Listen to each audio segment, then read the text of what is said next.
नमस्कार। 23 के महासंग्राम के एमपी विशेष में आपका स्वागत है। मैं हूं अभय किशोर। मध्य प्रदेश बीजेपी ने चुनावी तैयारियां तेज कर दी हैं। शनिवार को प्रदेश बीजेपी कोर ग्रुप की बैठक मुख्यमंत्री निवास पर हुई। इस बैठक में बीजेपी ने हारी हुई सीटों पर वरिष्ठ नेताओं को भेजने की रणनीति बनाई। इसके अलावा बीजेपी के बूथ को मजबूत करने के लिए भी वरिष्ठ नेताओं को भेजने का निर्णय लिया गया। साथ ही बीजेपी अब सोशल मीडिया प्लेटफॉर्म पर भी अपने चुनावी गतिविधियां तेज करने जा रही है।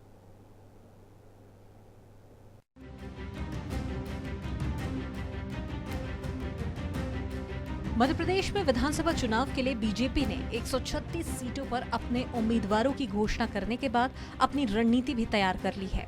हालांकि बाकी सीटों पर भी प्रत्याशियों के नाम पर मंथन शुरू कर दिया है। गुरुवार देर शाम को मुख्यमंत्री निवास पर बीजेपी कोर ग्रुप की बैठक में मुख्यमंत्री शिवराज सिंह चौहान, केंद्रीय मंत्री नरेंद्र सिंह तोमर, भूपेंद्र यादव, राष्ट्रीय सह संगठन महामंत्री शिव प्रकाश, प्रदेश प्रभारी मुरलीधर राव, प्रदेश संगठन मंत्री हितानंद शर्मा, प्रदेश अध्यक्ष वीडी शर्मा, पार्टी के राष्ट्रीय महासचिव कैलाश विजयवर्गीय, गृह मंत्री नरोत्तम मिश्रा शामिल रहे। बैठक में मंत्रियों के प्रभार वाले जिलों लाडली बहना योजना के प्रचार प्रसार को लेकर वरिष्ठ नेताओं की जिम्मेदारी तय करने और चुनावी तैयारी को लेकर आगामी कार्यक्रमों को लेकर चर्चा की गई। देखिए, बैठकें हमारी कार्य पद्धति का हिस्सा है और बैठकों में निश्चित रूप से चुनाव का समय है तो चुनावी रणनीति का हिस्सा है वो सब चीज़ें। और निश्चित ही जो दौरे होंगे, जो बैठकें होंगी वो और वरिष्ठ नेताओं के जो प्रवास होंगे वो इसी तारतम्य में होंगे, क्योंकि चुनाव का समय है। चुनाव के मद्देनज़र रखते हुए, क्योंकि हम एक चुनावी दल, राजनीतिक दल हैं और राजनीतिक दल, उसके लिए चुनाव लोकतंत्र का महापर्व है और इस महापर्व में हम सब मिलकर जनता की सेवा और कैसे अच्छी तरह से की जाए, इसके संकल्प के साथ जनता के बीच में रहेंगे। बीजेपी कोर ग्रुप की बैठक से पहले संगठनात्मक बैठक प्रदेश कार्यालय में हुई। इसमें सभी प्रकोष्ठ के प्रदेश संयोजक, सह संयोजक और जिला संयोजक शामिल हुए। पार्टी के पदाधिकारियों ने बैठक में कहा कि हमारी सरकार के विभिन्न जन कल्याणकारी कामों को जनता तक पहुंचाने का सबसे प्रभावशाली माध्यम हमारे विभिन्न प्रकोष्ठ हैं। इसीलिए चुनाव के मद्देनजर सभी प्रकोष्ठों को सक्रिय भूमिका निभाने की आवश्यकता है। विशेषकर सोशल मीडिया टीम की भूमिका अधिक महत्वपूर्ण है। इस बीच बीजेपी की बैठक पर कांग्रेस ने सवाल उठाए। देखिए, भारतीय जनता पार्टी के पास जो है अब दिल्ली के नेताओं के सहारे है, वो केंद्रीय नेताओं के सहारे है। जितने केंद्रीय मंत्री आ रहे हैं उससे मध्य प्रदेश की जनता पूछ रही है कि बताएं कि मध्य प्रदेश के लिए आपने क्या क्या उपलब्धियां की हैं, मध्य प्रदेश के लिए कौन कौन से काम किए हैं।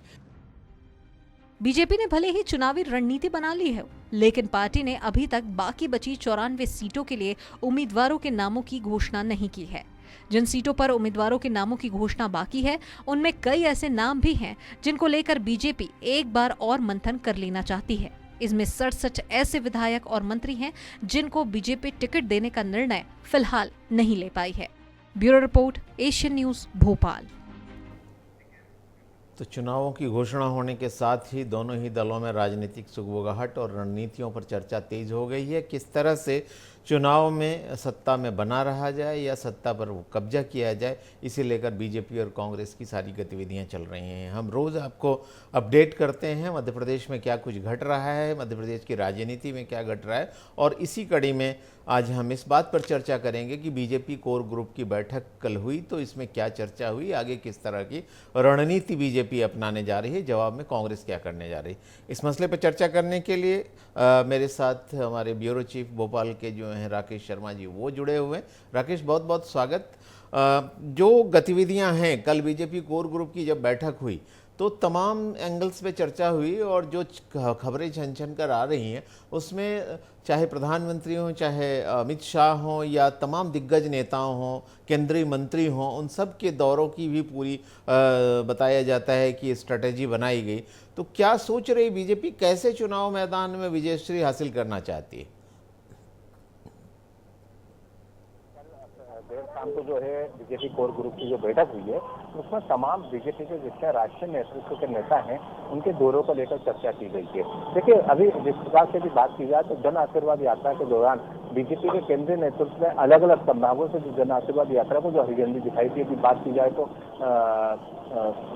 खुद जो है रक्षा मंत्री जो है राजनाथ सिंह, उन्होंने नीमच से हरी झंडी दिखाई थी, केंद्रीय गृह मंत्री अमित शाह ने खंडवा से दिखाई थी। तो ये जो अलग अलग संभागों को साधने की जो कोशिश है, जातिगत समीकरण की भी बात की जाए तो जातिगत समीकरण और क्षेत्रीय समीकरण को संतुलित करने के लिए जो है इस बार बीजेपी अलग अलग जो है संभागों में जो है राष्ट्रीय नेतृत्व के जो नेता हैं, केंद्रीय नेतृत्व के जो आला नेता हैं, उनके दौरे कराएगी और इस दौरों के माध्यम से जो है बीजेपी अपना जो परंपरागत वोट बैंक है उसको भी साधने की कोशिश करेगी। इसके अलावा देखिए, यदि बात की जाए तो केंद्रीय नेतृत्व में इस बार पूरे विधानसभा चुनाव को लेकर जो है पूरी मॉनिटरिंग कर रही है और यदि इसके अलावा पूरी पल की निगाहों पर निगाह रखी जा रही है कि किस तरह कौन सी रणनीति के माध्यम से जो है जो वोट बैंक है उसको साधा जा सकता है। देखिए, तमाम ऐसी चीजें हैं, बैठक में कई चीजें अन्य चीजों का भी मंथन किया गया है, लेकिन सबसे बड़ी बात है राष्ट्रीय नेतृत्व के दौरों को लेकर। लेकिन साथ साथ जो टिकट जो बाकी बचे हुए हैं उनको लेकर भी मंथन हुआ, क्योंकि 15 अक्टूबर को जो है राकेश साहब बने रहे। इस बीच सुरेंद्र शर्मा जी, बीजेपी प्रवक्ता, भी हमारे साथ फोन लाइन पर जुड़ गए हैं। सुरेंद्र जी, बहुत बहुत स्वागत है एशियन न्यूज में। जो गतिविधियां आपकी चल रही हैं, निश्चित तौर पर जो एक पॉलिटिकल पार्टी जो सत्ता में मौजूद हो, केंद्र में मौजूद हो, राज्य में मौजूद हो, वो अपनी रणनीति बनाती है, लेकिन फोकस कहाँ है? किस तरह की स्ट्रेटेजी लेकर आप चल रहे हैं? निश्चित तौर पर भारतीय जनता पार्टी की इस बार जो हमने एक लक्ष्य लिया है कि 51% से अधिक मतदान लेकर हम मध्य प्रदेश में एक इतिहास बनाएंगे और अब तक की सर्वाधिक सीटें जीतेंगे। और उस सीट जीतने के लिए जहां जो प्रयत्न करना है, जिस बेल्ट में जिस नेता की उपयोगिता है, देखिए हम सौभाग्यशाली है कि ऐसा शीर्ष नेतृत्व हमारे पास है, इसकी जनता में स्वीकार्यता है, जिनके एक चमत्कारिक नेतृत्व हमारे पास है और उन नेताओं के दौरे व प्रवास हम बनाने वाले हैं। कांग्रेस के पास गांधी परिवार के अलावा कोई नहीं है, कमलनाथ के अलावा कोई नहीं, दिग्विजय सिंह के अलावा कोई नहीं। इनके पास फ्यूज बल्ब है और हमारे पास चमकते हुए सितारे हैं और उन सितारों की चमक से हम प्रदेश को जगमगाएंगे और जनता से निवेदन करेंगे कि मध्य प्रदेश एक बार फिर से भारतीय जनता पार्टी को आशीर्वाद दे। जी बिल्कुल। सुरेंद्र जी, जब पिछले दिनों अमित शाह जी आए थे और पार्टी के वरिष्ठ नेताओं के साथ स्ट्रेटेजी पर चर्चा हुई थी, तब भी ये बहुत साफ था कि बीजेपी का फोकस उन 103 सीटों पर जहां उनके विधायक इस समय हैं नहीं, और बहुत सारी सीटों पर आपने खुद भी देखा होगा 2018 में बहुत कम जो हार जीत का अंतर था वो बहुत ही मामूली था, चाहे वो कांग्रेस के भी नेता हों और बीजेपी के भी। बहुत सारी हाई प्रोफाइल सीट्स भी ऐसी रही हैं जिसमें कि हार जीत का अंतर बहुत कम रहा है। तो इन सब सीटों पर आपकी इस बार की स्ट्रेटेजी क्या है? देखिए, हम तो हमेशा से एक गीत गुनगुनाते हैं कि त्रुटियों से यदि सीख मिले तो त्रुटियां बन जाती वरदान। पिछले चुनाव में हमसे जो गलतियां हुई हैं उन गलतियों को हमने समझा है और उनसे सीख ली है और निश्चित तौर पर उसके आधार पर जो सीटें हम पिछले बार कम मार्जिन से आ रहे थे या ज्यादा मार्जिन से भी जहां आ रहे थे, वहां हमारी रणनीति उस अनुसार हम बनाने वाले हैं कि कैसे हम इस बार अधिकतम सीटें जीत सके। और मध्य प्रदेश जैसे गुजरात ने एक रिकॉर्ड बनाया है, उसी तर्ज पर मध्य प्रदेश में जीत का एक रिकॉर्ड इस बार फिर बने। जी बिल्कुल, क्योंकि पिछली बार की चर्चा करें तो खुद नरोत्तम मिश्रा जी की भी जीत का जो अंतर था वो केवल 1.83% वोटों का था। महेंद्र हार्डिया भी मुश्किल से आधे % के वोट शेयर से जीत पाए थे। तो जो चुनौतियां हैं, आप बची हुई जो सीटें आपके पास जो आपने अभी डिक्लेयर नहीं की हैं, उनमें एक तरफ आपको 66 मौजूदा विधायकों को भी प्रतिनिधित्व देना है और 27 हारी हुई सीटें भी हैं। तो क्या हमें अगली जो लिस्ट आपकी जारी होगी उसमें कुछ नया देखने को मिलेगा? निश्चित तौर पर नए और पुराने दोनों का समावेश होगा। जीत पार्टी की प्राथमिकता है, जो जीत सकेगा, जो जनता के सर्वे में फिट है, जो कार्यकर्ताओं के मन में फिट है, जो सामाजिक संतुलन में फिट है और जिसको एक प्रभाव क्षेत्र में है, ऐसे व्यक्ति को टिकट मिलेगा। और आप देखेंगे कि 2-3 दिन में एक सूची शायद आपके सामने आ जाएगी और जब जैसा आवश्यक होगा रणनीति के हिसाब से पार्टी अपना निर्णय करेगी। जी सुरेंद्र जी, एक और बड़ा अहम सवाल जो कि हर पार्टी के लिए चिंता का विषय होता है वो होता है कि जब जब टिकटों की घोषणा होती है, कुछ लोग खुश होते हैं तो कुछ नाखुश भी होते हैं। ऐसे नाखुश लोगों को मनाने की एक चुनौती बहुत बड़ी होती है और जहां तक हम समझते हैं कोर ग्रुप में इस पर भी मंथन हुआ और कुछ नेताओं को इसकी जिम्मेदारी भी सौंपी गई। लेकिन अगर हम आज की ही बात करें तो मैहर के आपके जो विधायक हैं उन्होंने नाखुश होकर इस्तीफा दे दिया। तो बीजेपी इस तरह का जो विरोध उभर रहा है अलग अलग जगहों पर, उससे कैसे काबू पाएगी? देखिए, नारायण त्रिपाठी जी बात करें, कोई आज से नाखुश नहीं थे, वो पार्टी की लाइन पर कभी चले ही नहीं। अलबत्ता ये बात अलग है कि वो भारतीय जनता पार्टी में आए और विधायक बने। और अनुशासनहीन व्यक्ति भारतीय जनता पार्टी में, अति महत्वाकांक्षी व्यक्ति, राजनीति महत्वाकांक्षा सबकी होती है, पर अति महत्वाकांक्षी व्यक्ति भारतीय जनता पार्टी में नहीं टिक सकता। यहाँ तो देने के लिए आना पड़ता है, यहाँ लेने के लिए नहीं आना पड़ता। आपके बारे में पार्टी विचार करती है, आपकी भूमिका क्या हो। निश्चित तौर पर आपने कहा कि राजी नाराजगी वाला विषय, तो दीनदयाल उपाध्याय जी एक बड़ी अच्छी बात कहते थे कि भले 10 लोग नए ना जुड़े, पर एक पुराना व्यक्ति नहीं छूटना चाहिए। तो पार्टी भी ये भावना रखती है, और जो भी लोग नाराज होंगे, क्योंकि सबके मन का निर्णय होता नहीं है, तो उनको मनाने का प्रयास पार्टी हमेशा करती है, इस बार भी करेगी। और मुझे पूरा विश्वास है कि इस बार हम उन सबको मना लेंगे और सब लोग पार्टी में काम करवाएंगे। एक उदाहरण बताना चाहता हूँ, नागरिकता का विषय भी आपके ध्यान में आया होगा। माननीय राष्ट्रीय महासचिव कैलाश विजयवर्गीय जी दिलीप शेखावत जी घर गए और दिलीप जी काम में लग गए। तो वरिष्ठ नेतृत्व तो हर कार्यकर्ता के संपर्क में है, और राजी नाराजगी जैसा विषय मुझे लगता है नामांकन की प्रक्रिया पूरी होने तक समाप्त हो जाएगा। सुरेंद्र जी, आप बने रहे हैं मेरे साथ। राकेश भी जुड़े हुए हैं। राकेश, एक बार आपसे और समझना चाहता हूं कि जो बीजेपी की स्ट्रेटेजी है, अगर हम सीटों की बात करें तो आपने देखा होगा कि बहुत सारी सीटें, जैसा मैं अभी सुरेंद्र जी के साथ भी चर्चा कर रहा था, कि बहुत सी सीटें ऐसी थीं जिसमें हार जीत का अंतर बहुत कम था। 43 सीटें दोनों पार्टियों की ऐसी थी जिसमें कि बहुत कम अंतर, 3% से भी कम अंतर से हार जीत का फैसला हुआ था। बल्कि 16 प्रत्याशी तो 1% से भी कम वोट से जीते थे। इनमें खुद बाला बच्चन भी राजपुर से शामिल हैं, राहुल लोधी भी दमोह से बहुत कम अंतर से जीते थे। कोलारस में वीरेंद्र रघुवंशी जी का भी तकरीबन यही हाल रहा था। राजनगर की सीट भी चर्चा में आ सकती है, विक्रम सिंह जी को बहुत ज़्यादा मार्जिन नहीं मिला था। तो जो चुनौती बीजेपी की है वो मूलतः यही है कि पिछली बार जिस तरह से बहुत ही स्लाइट मार्जिन से बहुत सारी सीटों पर बीजेपी पिछड़ी थी, उन सीटों पर काबू कैसे पाई। तो क्या आपको लगता है जो केंद्रीय नेताओं के दौरे हो रहे हैं या अब तक जिन टिकटों की घोषणा हुई है, उससे बीजेपी अपने इस लक्ष्य को पाने में सफल रहेगी?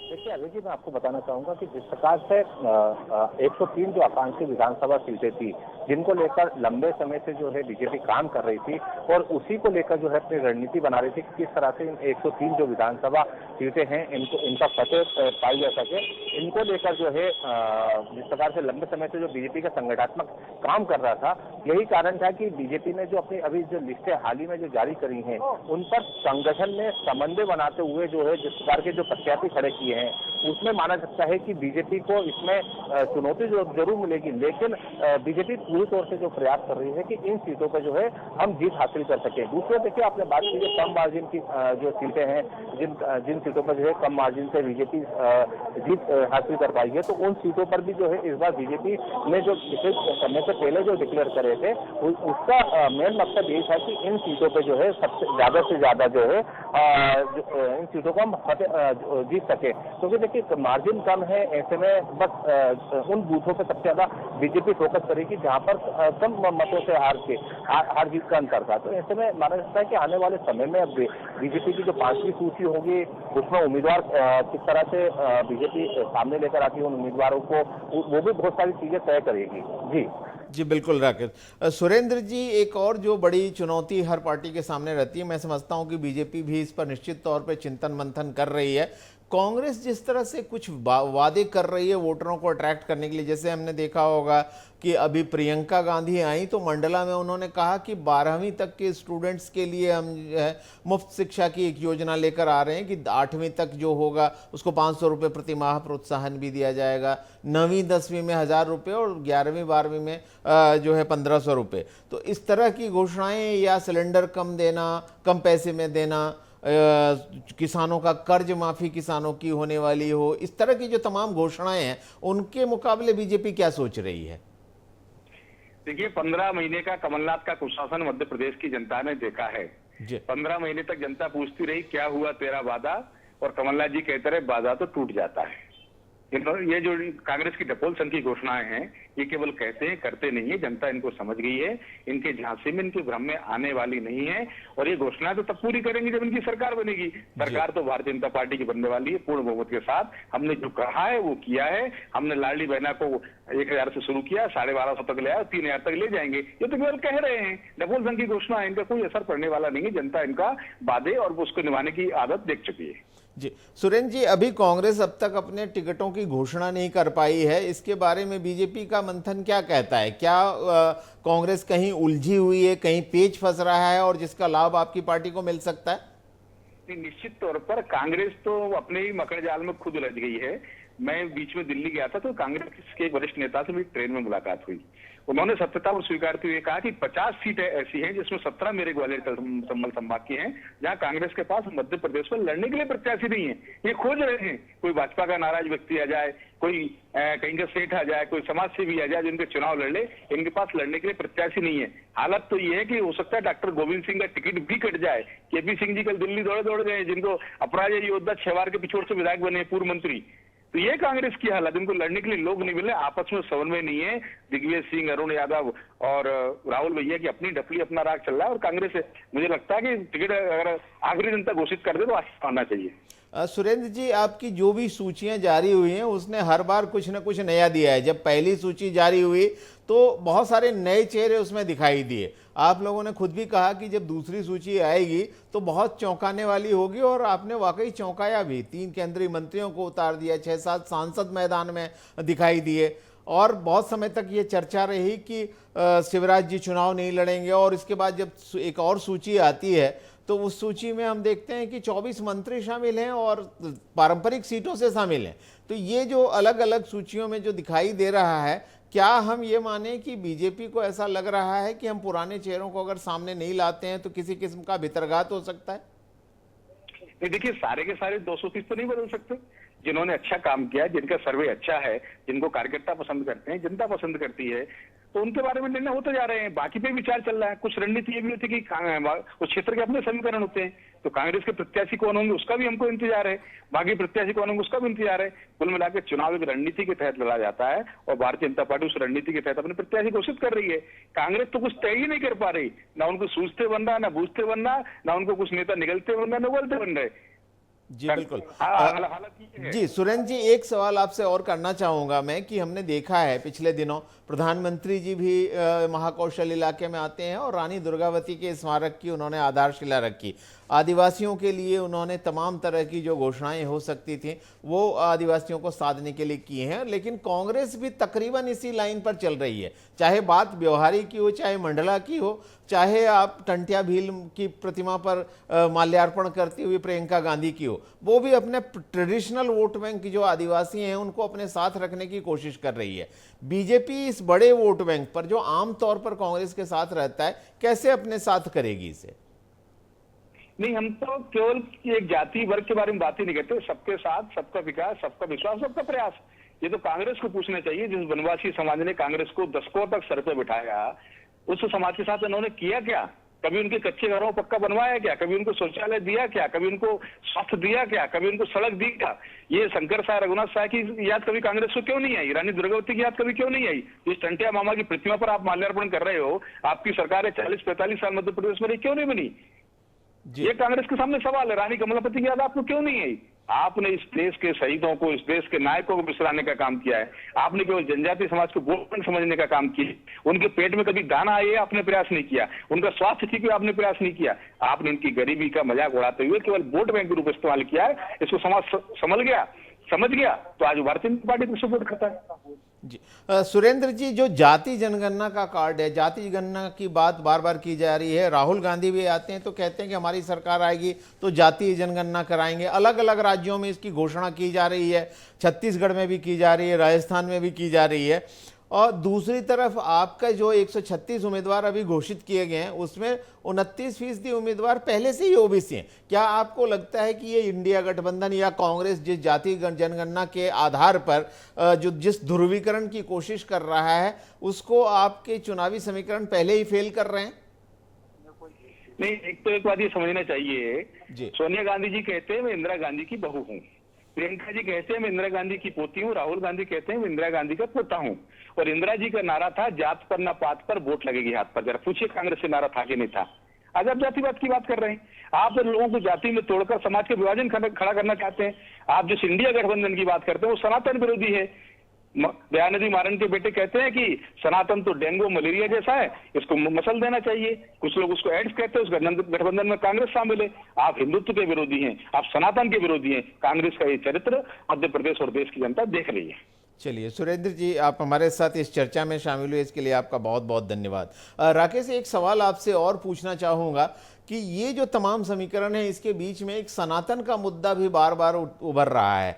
क्या आपको लगता है कि सनातन विधानसभा चुनाव में वोट देने दिलाने या जीत हार का सबब बन सकता है या सिर्फ एक रेटोरिक बनकर रह जाएगा?